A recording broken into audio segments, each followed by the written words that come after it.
हाय, hello, नमस्ते. स्वागत करते तुमचं मी माझ्या आजच्या व्हिडिओमध्ये. सकाळी उठले आणि अंघोळ केली. आज होता तो गुरुवार होता आणि मला म्हणजे थोडीशी पूजा पण करायची होती. तर पहिलं तर अंघोळ करून सूर्यनारायणाला पाणी दाखवलं. मी गॅलरीतून झाडं ठेवलेले आहेत, मी तिथूनच पाणी दाखवते, कारण पुढं जाता येत नाही आहे आणि सूर्यनारायणाला पाणी दाखवता येत नाही आहे.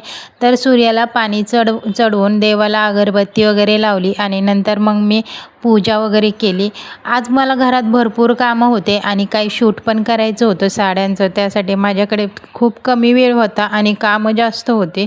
त्या कामामध्ये काय गडबड झाली मी तुम्हाला शेवट नक्की सांगते, तर व्हिडिओ शेवटपर्यंत नक्की बघा. मीच खिडकीमध्ये थोडीशी झाडं लावलेली आहेत, त्याच झाडांना पाणी टाकत मी सूर्यदेवाचं नाव घेते आणि तिथंच मी अगरबत्ती वगैरे लावते. सूर्याला पण मी अगरबत्तीने ओवाळते आणि माझ्या घरात आहे तो श्रीकृष्णाचा एक फोटो आहे, हॉलमध्येच ठेवलेला आहे, मी तिथं पण अगरबत्ती लावते. आणि तुम्ही पाहू शकता अगरबत्ती वगैरे लावली. आणि मग आज किराणा भरला होता, तो किराणा मला भरायचा होता. रात्री किराणा भरून आणून तसंच गोणीमध्ये ठेवला होता. म्हटलं आता सकाळी सकाळी पटपट सगळं काम करून घ्यावी, त्यासाठी मी किराणा काढला. तर मायरा म्हणजे माझी मुलगी साऱ्या घरात किराणा करत होती. तेलाची मी पाकिटं सगळ्या घरात करत होती, कारण मी आज ह्यावेळेस खूप थोडा किराणा भरला होता. खाण्याच्याच गोष्टी जास्त भरल्या होत्या, कारण बाकीच्या सगळ्या गोष्टी होत्या. किराणा वगैरे भरून ठेवला आणि रात्रीची खूप सारी भांडे होते. म्हटलं किचन पहिलं साफ करावं. तर देवपूजा वगैरे करून घेतली. देवपूजा करताना मी साडी घातली होती, तर तीच साडी घालून मग मी परत मशीन लावली आणि भांडे घासून घ्यायला लागले, कारण भांडे खूप पडले होते आणि आज सगळं मला फ्रेश करायचं होतं. त्यासाठी मग म्हटलं पहिलं भांडे वगैरे घासावं, झाडू पोछा करावा आणि नंतर स्वयंपाक वगैरे करावा. मी चहा नाश्ता पण काहीच केला नव्हता. अगोदर म्हटलं हे सगळी कामं करावी आणि नंतर चहा नाश्ता करावा. तर कचरा वगैरे एका प्लॅस्टिकच्या कॅरीबॅगमध्ये भरून ठेवला आणि लगेचच मी भांडे घासायला घेतली.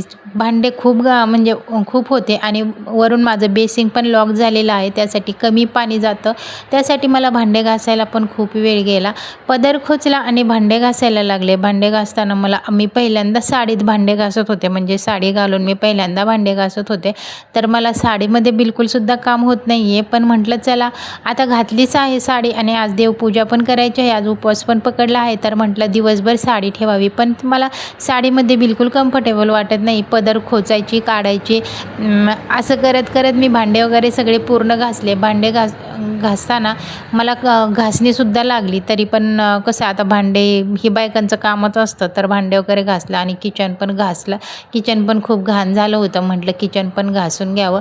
किचन पण घासलं, सगळं पाणी काढून घेतलं आणि नंतर मग मी चहा ठेवणार होते, कारण नंतर म्हटलं की चहा वगैरे करावं. तोपर्यंत मी डाळ आणि भात लावला होता, कारण मुलांना डाळ भात लागतो दुपारी आणि आम्ही पण आज डाळ भातच खाणार होता. तर बघा किचन किती स्वच्छ केलेलं आहे. मी सगळं किचन वगैरे घासलेलं आहे आणि दुपारचं जेवण वगैरे झालं. 4 वाजता परत आम्ही चहा घेतला. चहामध्ये मी बिस्किट घेतलं होतं आणि नंतर मग मी आणि मायराने, म्हणजे बाबू म्हणजे माझा मुलगा आणि मायरा म्हणजे माझी मुलगी, छान असं चहा बिस्किट खाल्लं. पण आम्हाला बिस्किट खाताना मायरा काय करते, ती खाऊन देत नाही. ती म्हणते मी तुम्हाला एक एक बिस्किट देणार जेव्हा तुम्हाला खायचे तेव्हा.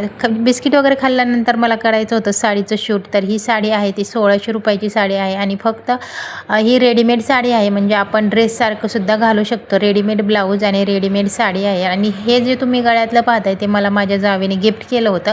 तिच्या घरात